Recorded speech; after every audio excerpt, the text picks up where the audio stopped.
Welcome to how to curl your hair. So if you don't know how to curl your hair and you never learned how to and you want to know how to curl your hair with a curling iron, then today's your day. This is the traditional curling iron. I have a few different kinds, but this is the most common one that people use. And it's just a Conair curling iron. It's so old. I'm pretty sure it was my mom's when she was thriving and flourishing in the 2000s. So this is literally like older than me, I think. And so it's like $10 at CVS or Walgreens or Target, like literally cheap. But you might be wondering, how are you gonna curl your hair if your hair is wet? That's a great question. Sorry for all the clinking around, but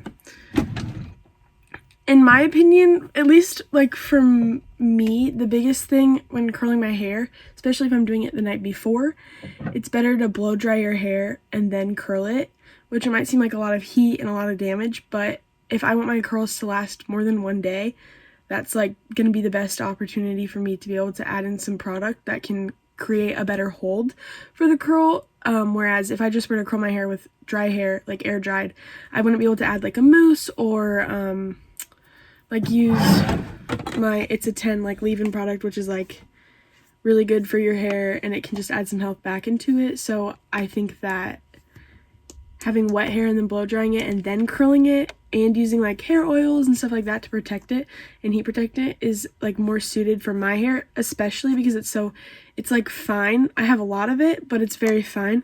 So using wet hair to start and then blow drying it and then curling it with a curling iron, it's a lot more suited for my hair type. So what I like to do is go in with wet hair, especially if I'm like doing this the night before I want to go to school with curled hair. I'll blow dry my hair first and curl it and then go to sleep and then wake up tomorrow and still have really fresh curls because I did like use the products that create a better hold for me. I like to use this. I know it's for curls, but it's the Not Your Mother's Activating Curl Talk Mousse. I know it's for people with curly hair, but mousse can also be used to create hold whenever you blow dry. And I like to go in with this at my roots to give a little bit more volume. I'm just gonna run through a brush through my hair really quick though, just to make sure that there aren't any huge knots anywhere. And then I'm going to take like a pretty good size amount of this because it does like foam up, so it might look like a lot, but it's really not whenever you like rub it onto your hands and then run it through your hair. So it might look like a lot, like I said, but then I'm just gonna scrunch this into my roots, and especially like right here at the crown, I like to kind of like shake it in and really get it farther in than just like the top and the bottom, or the top and the sides. So like I said, I'll just go in and scrunch that the top and just kind of get into all of the corners. And then especially in the back, I feel like my hair can be kind of flat. So I'm going to take just a little bit more in my hands and then put some extra tension in the back. And it doesn't have to be just on the roots, it can be on the like shaft of the hair as well. And so then this is typically when I'll also go in with a hair oil before. I've really been liking using this Moroccan oil. I think it does a really good job at hydrating the ends of my hair, and then also like when I blow dry it, protecting it, and curling it, protecting it, and it just adds like a really nice glow. So just gonna rub that into my hands, and then if you add too much oil onto your hair, it does make your roots get greasy. And then like especially if I'm using my brush and I don't like clean my brush often, and then I like put this hair oil in and then I'll brush through my hair, and then my hair dries, or I brush through it with the roots after brushing through the part that I just put oil in, it can make your hair greasy. So just be sparing with the oil, especially while it's wet, because your hair's not really going to absorb a whole lot of it anyways while it's already wet. So I typically just don't use that much. Oh my gosh, I use a Dyson dupe. It's the same thing. It's from Shark, but I really like it. You just can use any blow dryer. I'm gonna roughly blow dry my roots, and then I'm going to use my blow drying brush on the rest of it after I've just like rough dried my hair, just because I think it does a bit of a quicker job. Okay, so my hair is completely dry, which is a very important part of this because you do not want wet hair whatsoever, especially if you're starting with wet hair already. make sure it's 100% dry. Your hair does not like being fried with the curling iron when your hair is wet, so that's not good. But then after blow drying, I like to run a brush through it because sometimes I do catch a few tangles. But one way that you'll know if you added too much mousse, especially at the roots, is it feels kind of like stiff, if that makes sense. But what I would do if I were you is I would just kind of like run my hand through it.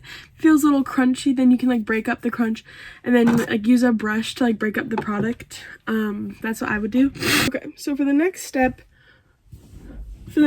what you're going to want to do is, if you have never curled your hair before and you are trying to learn, you want to take, I would honestly say, just like a front section of your hair. Like, do you see how much hair that is? It's like not very much. It's a very small portion of hair. And then with your curling iron off, not on, you're going to just practice starting at the root and going away from your head. So what I do is I grab onto it. You're going to put your pointer finger. You're going to kind of grab it like, I don't know, a bar, like if you're doing gymnastics. And then instead of putting your hand like this, you're going to take your pointer finger and you're going to use this to clamp. And what you're going to do is you're going to take your piece of hair, and in between the clamp and the barrel, you're going to put the hair. And then you're going to twist it always away from your head. So obviously, like you can see, I'm twisting it so that way the hair is over the barrel instead of, like, if I were to do it under, my hair would be, you would be able to see the barrel before I started twisting. So if that makes sense. When I start twisting, my hair is always covering the front of the barrel when I'm curling it away from my head. But if I'm curling it towards my head, I'm going to be moving the barrel, first of all, towards my head, towards my face, like that. But also this barrel, you're going to be able to see it. So that is one of my pro tips for knowing like whether or not you're curling away from your hair or towards. So then once you have the piece in your barrel, you're going to, like I said, twist it towards your face. And this is an important step, is learning kind of like the balance between being able to move up and down. I'd also practice this motion a lot because this is an important one while the curling iron is on, is being able to do that without having to touch this and like, you know, move your hair yourself, because the curling iron will be hot, obviously. So what you're going to do is you're going to put your hair in it and you're going to slowly kind of just unclamp and then roll up. And then once this piece is done, you're going to slowly just let more hair into the clamp, feed it in kind of, and then roll back up. And for me, the kind of curls that I do, I like to let them go. And as I did that motion, I'm twisting the barrel with it. So I'll do it again. So my hair is like this, and then I'm going to drop the curl and then pull the curling iron taut, not touching the clamp or adjusting it yet. And then I'm going to do the same. I'm going to drop it and twist it. So that way I have like a little coil like this. And that way while my hair is cooling down after not being like touching the curling iron, it's going to curl in a curled, or it's going to cool in a curled position. So that way, like when I let go, it's still really curly and it's like a nice little thing. So obviously just like practice this motion as many times as you can. And then I like to pull, like you just saw, I'll get to the end where I have like just a little bit of hair left out, and then I'll twist it one more time, pull through, twist it, and then let go. So you can go ahead and play that clip as many times as you need, but I am going to turn my curling iron on and begin. The most important thing is to make sure that you're comfortable with all the motions and like just like twisting it around, switching side to side, and getting comfortable with doing all of it before you turn it on, because it hurts to get burned. It hurts really bad. So you want to just make sure that you're fully comfortable with using the curling iron with it off and being able to do the motion, so that way you're not like stuck doing it and then you hurt yourself and then you like burn your hair. Like that would not be good. Okay, and then now that my curling iron is most of the way heated up, I do split my hair in half down the back, like down the middle, and then so I have it on two sides. And then from here, what I'm going to do is I typically go from one side to the other. I don't know why, that's just how I've always done it. But I'm going to section off half of my head. And if you have a lot more hair than me and your hair is more thick and you have a lot more layers, then you can section as many times as you need to. So I could even section it a third time and have these 3 sections, but since I've been curling for a lot longer, I can like pick out the sections that I need to, if that makes sense, and it's a lot easier for me to just be able to be like, oh, here's a piece underneath from that section. So I would say like just section as many times. If you can't grab like see, I can just grab one piece of hair and it's like from here to here, but if you're grabbing a piece of hair and it's from like the top of your head to the bottom of your head, and that's like how much hair is attached, then you might want to section one more time just till you get the hang of like being able to separate pieces of hair into like good curling sizes. And like you don't want to go like do like this piece first and then go and do this piece way under here second, because then it just gets confusing what you've curled and what you've not curled yet. So for me, I start in the very back because it's the hardest.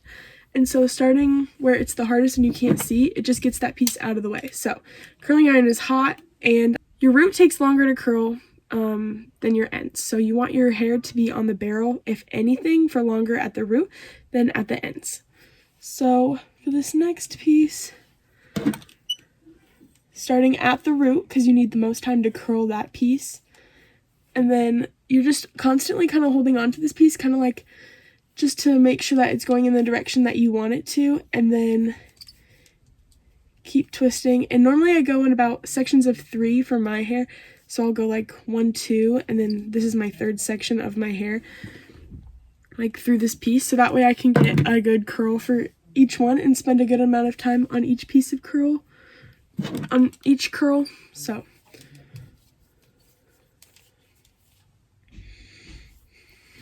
and then it's honestly, you don't want your hair to be touching the barrel for more than 15 seconds for any given piece. So the way that I curl it is a little bit different than most people, but I think that these curls are just better. And honestly, I would say that they're easier because with other curls, your hair, like, it's harder to tell when it's ready to come off the barrel, especially if you're a beginner. So just make sure that you're really working on, like I said, twisting, untwisting, like that motion, and being able to like move your hair slowly through the barrel and get more hair and keep going. And it really doesn't take that long, especially if you have it at a higher heat. I would not recommend that for the first time you're doing it, because a lot of the time it will take you a while to curl it and you might have to curl the piece more than once. But as long as you're taking your time and you're being careful and you know how to do it, like the motions, and you've practiced, that's what matters. And like the first time you curl your hair, it's not going to be perfect. There's going to be pieces that don't look uniform because you've never done it before, and so you just have to, you know, learn it. You have to get better at it. And like no one knows how to curl their hair overnight. So the first time you curl your hair, don't expect it to come out looking perfect. So now that I've just curled this first layer, I'm going to set it with some hairspray. I just use the Aussie Instant Freeze. I think that it works really well, and it gets a good hold for very little product. So I'm going to curl the top side of my head and then the bottom half of this side, and then I'll be back when I'm on this last section. Okay, I'm back. I have curled this side and these two sides, and I'm just going to show you how to curl the top side. And it's on the opposite side as this one, so it'll give you kind of a separate tutorial a little bit on how to curl on the other side of your head. And then one thing to keep in mind is that it's important to remember that you're not going to get the perfect curls. I already said this, I know, but you're not going to get the perfect curls the first time. And I see a lot of people, like, whenever they burn their hair off or like damage it, they just keep going over the same piece over and over again because they want like that curl to look like good. If you keep curling your hair over and over and over that same piece over and over again, and you're just not happy with how it looks, just wait and let it cool down, so that way like it's just not continuously getting damaged and burnt and fried. Let it cool down, give it a second, maybe even just go over like a small piece, like maybe like the middle doesn't look good, so only go over the middle. And just like I said, be aware that your curls aren't going to look perfect the first time, and that it's a trial and error process to see like how it works for your hair, because everyone's hair is different. So now that we're going to get closer, I'm going to show you also how to curl your curtain bangs if you want them to look just like uniform like the rest of your hair. If you have like a way that you like to do them, typically you can do that, but this is just another way that I like to do. If you see me looking this way, I'm looking in the mirror because it's hard to talk and curl my hair at the same time. And if I'm going too fast, you can also just slow the video down. Or if you're curling your hair and you're just having a lot more trouble on how to do it, you can go back and just watch the tutorial that I gave with the curling iron off. And like I said earlier, I think that's just the most important part, is learning the motions before it's on, and then just going on a low heat, going slow, and not like rushing yourself, and just not having super high expectations. So for this, I'm putting all of my hair in the iron at once, and then I'm slowly going to be twisting and then pulling through. And then you get kind of the same curl like that, but just a much shorter piece. And I would say if you have shorter hair too, that method would be better. It's just to do it a little slower. But since my hair is longer, I don't have to do it. And this hairspray, a little goes a long way. Jesus Christ. Okay. That's upside down. Okay. But there are still a few more steps that I like to put in place. I do not brush my hair. Brush the curls out until they're completely cooled. So I will wait quite a while. I'm probably going to do my skincare and then brush them out and then add some hair oil and then put a little bit more hairspray in once I've brushed them out, just to keep that shape. So I will see you when it's time to comb them out. And then I'll show you also the best kind of comb to use when brushing these out, so that way they don't get poofy and frizzy and super like flat. Okay, so I have let my curls cool for quite a bit, and I am ready to brush them out. And when I say brush them out, that's not really like the right term. There's just no, like, for lack of a better phrase, but I don't think, oh my gosh, guys, I don't know where else to put my phone. Okay, anyways, for lack of a better phrase, like, just comb them out, brush them out, whatever. So I'm gonna take my comb and I'm just gonna go through, and then especially make sure you go under it and don't go through too many times. You don't want to make your hair frizzy, you just want to separate them all. Okay, like I was saying, my phone ran out of storage again, but you just want to run through your hair once or twice with the comb. You don't want to like actually like brush them out. Okay. Oh, my face is so shiny. Okay, anyways. The next step is I'm going to go in with the hair oil again. I'm just going to mix a little bit of these two just because I like the smell and I think that they work pretty well together.